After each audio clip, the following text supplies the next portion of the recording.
Let's move on from the weather, because there is some fresh analysis when it comes to what's behind the soaring wealth of the nation's top earners. The Huffington Post analyzed the gap between executive and employee pay, a divide that has widened 1,000% over the past 60 years.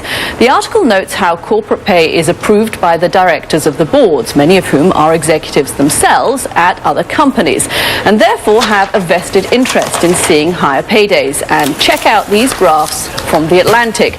When you see the first graph, you think the soaring line at the top belongs to the top 1%. The rest of the working world seems to be hovering at the bottom.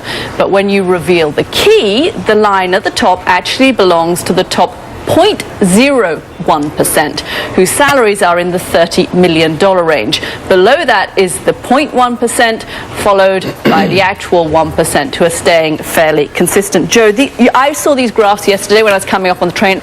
They are staggering how much that 0.01% is gaining income, while everyone else is pretty much flatlining. But we do all see it, though. We all see the stories about these CEOs that make $150 million a year and run their companies into the ground, and they get a $75 million golden parachute. I mean, it's outrageous. And Gene, you know, back in the 1950s, there was that famous expression by, I believe it was the CEO of General Motors, who said, what's good for General Motors is good for America. Mm-hmm. That may have been the case back in the 1950s because, you know, the CEOs may have been making $2 million, $3 million.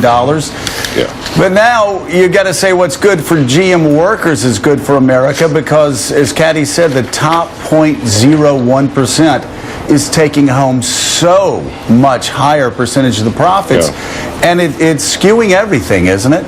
It really is, and it's ridiculous, and it's unjustified in my view, and it's also self-reinforcing. As Caddy noted, the boards that are approving this compensation are largely made up of CEOs of other companies, and so they compare with each other and say, well, this is the going rate for a CEO. Well, that going rate has skyrocketed in that upper echelon.